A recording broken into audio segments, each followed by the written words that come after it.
Hi everyone, Sonia here, and you're watching Pouring with Sonia. And it's been a minute since I did a video. I've been so busy the last couple months getting my Etsy store set up and then doing some commission work for Christmas time that I didn't make time to just have fun and play. So let's have fun and play today. I hope everyone had a great Christmas holiday. And I have never used these Matisse Flow paints before, so they're on the pricey side of paints as far as things go. So I just bought a little sampling of them. I got some nice blues. I've got a midnight blue, cobalt, teal, and cobalt turquoise. And then I have a nice rich burgundy. I'm always looking for that perfect, nice, deep, rich red. So I mixed those up. And then I have three piggies. This little piggy is a really beautifully rich pigmented mica powder by Fluid Art Company. So I mixed up some Harvest Gold and some Glisten, which is an interference blue-green, because I thought that would look good. And then I have some Golden Peach. It was a little too pink for me. I wanted a little bit more of an orange color, so I added 3 or 4 drops of quinacridone Nickel Azo Gold, the High Flow by Golden, and I got this nice, beautiful peach. So it's a nice, I just added just enough oranginess to it that I thought I'd be happy. So I don't know. It's been a while since I just slung some paint for fun. So let's sling some paint for fun. I'm going to get these out of the way. And I have some old Sherwin-Williams Color to Go sample paint. It was a mist tint. So I got it for like $2, which is nice. It's kind of this slate blue gray color. I've used it once, and I think I have just enough to kind of use the rest of it on this one. So I'm going to put down my pillow paint, and we'll do a little bloom. Oh, hold on. This is tight as can be stuck. And you know, it's been a while, and I used to be, it was finally getting better at some of my videos because I don't edit. I'm not an editor, but I always was like, okay, make sure that you test all your lids and make sure that you can get them off. It's been a while, so I didn't test that. So I just got it loose. All right. Oops. This is a little bit old, this paint.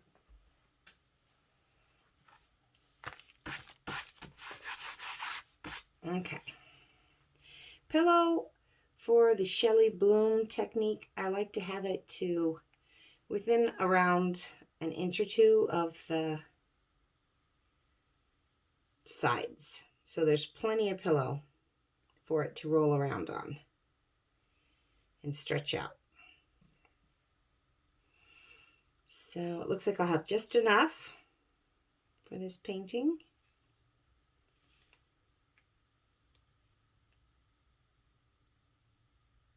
And I thought, a lot of my colors are primarily blue anyways, so this might be a good one.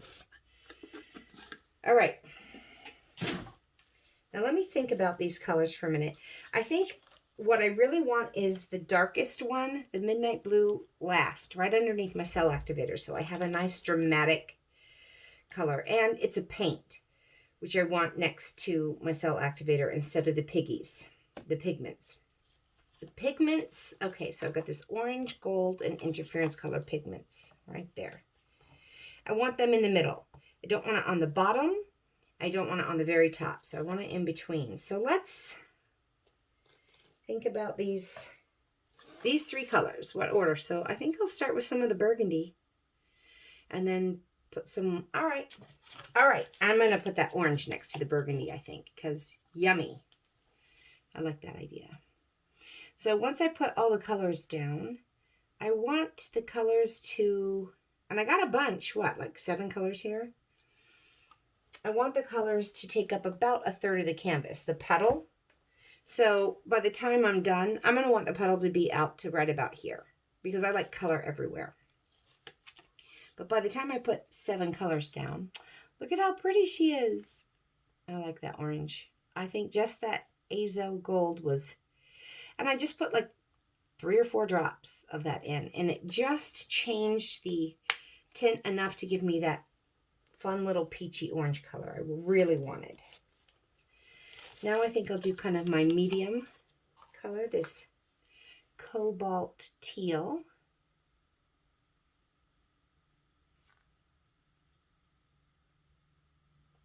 There. And then some interference, blue-green.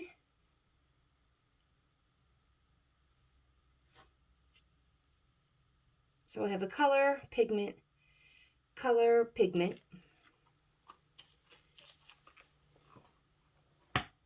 Now I'm going to do the Cobalt Turquoise, color. Well, I should say not color, but paint. Paint, pigment, paint, pigment. And I'm going to do some of this Harvest Gold on top of that. I like blues and golds together. Pretty. And now we'll put that nice dramatic, let me just tilt this a little bit. You are in frame, right? Okay. Oh, but that ring is obnoxious, isn't it? Maybe I will just turn.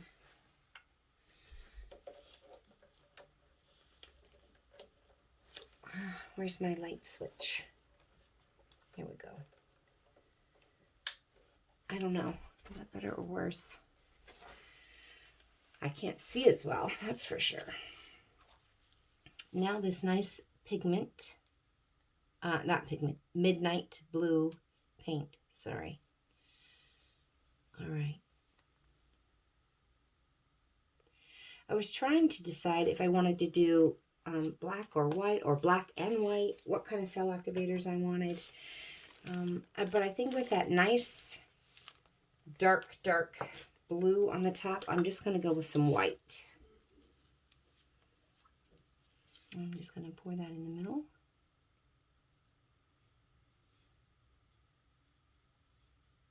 Okay.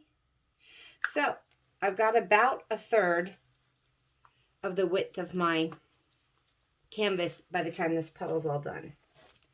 Okay, now I'm just going to start blowing. I got my little Revlon hot, it is an attachment, round brush attachment, and it's got a cool, low, and high. And the cool is actually high blow, but low heat. So that's what I like.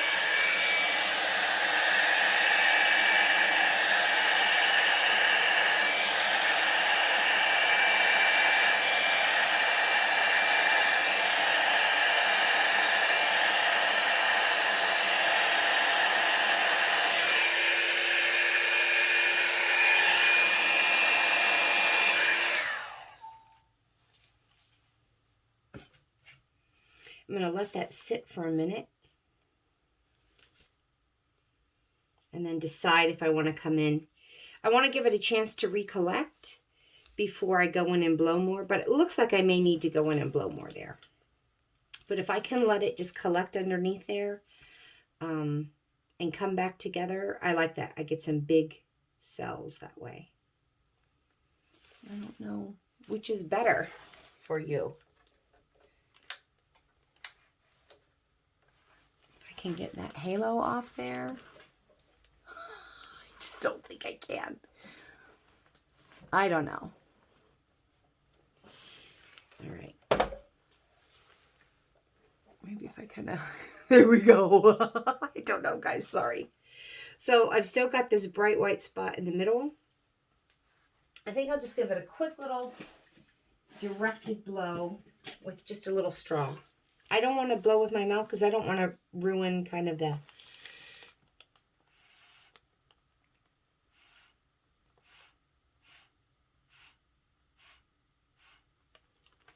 And we'll just see if I can get a couple more little to come up there. But it looks pretty much like the pillows absorbed back underneath. I didn't really get more cells come together, but I got the blue to come together, so I just wanted to break it up. Like, so I just had that cloudy, and I wanted to kind of break that up. And here we go. Let's give it a spin. My canvas is on top of my cake spinner, and I just have a couple pieces of tape on the bottom to keep it from swinging off, hopefully. So make sure that's on there pretty good. And let's give it a spin. Let's see what we get. I think I'm going to like that center. That's a pretty fun coastal-y feel, though, isn't it? Like coastal colors. I like that little bit of red coming through. I wish there was a little bit more of it. If I spin it a little more, some might come out. But I think I'm going to stop there because that's pretty. My peach is gone almost completely. And that's a shame. So I'm going to have to play around with the layering and that because I really wanted that peach next to that red to kind of come out and play. All in all, though, it's kind of neat. I like it. I've got a lot of big, beautiful lacing here on this side. And it just it's more smooth and flowy on this side. So there's plenty of interest in that one. I still have some nice, like, petal type ideas up here, but the color went everywhere, so I like that.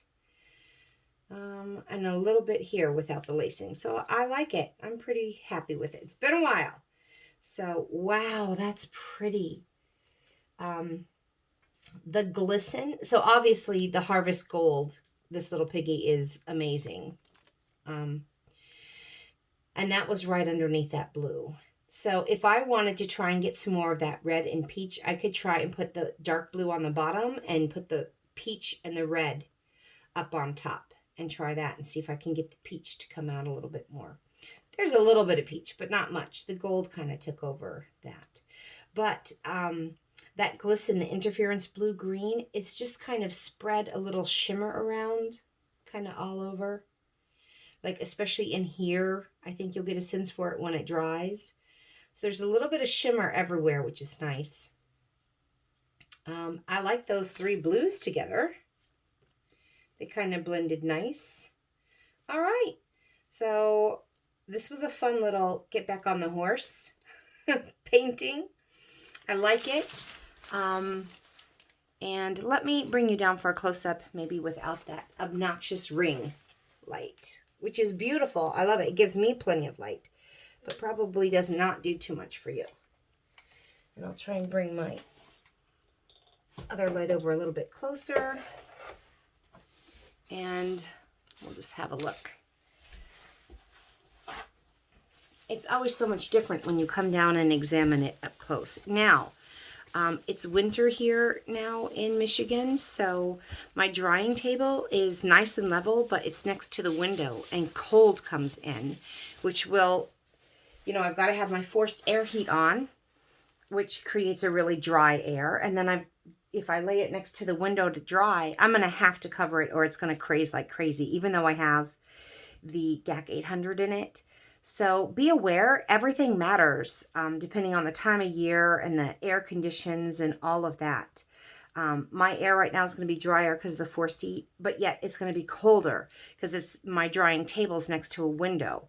I don't have it on an inside wall. So with those two things, things will tend to crack pretty easy when they're drying. So I'm going to cover this as it's drying to help prevent that. So if you can just slow down the drying a little bit, I'll just put some Dixie cups that are a little higher and then put a bigger canvas on top. I don't even think I'm going to put plastic over that to drape it. I just want it maybe this much higher than my canvas so that it creates kind of an evaporative cooler, kind of the moisture from this will stay in there since I'm going to have it covered by something that's just like that high off of it.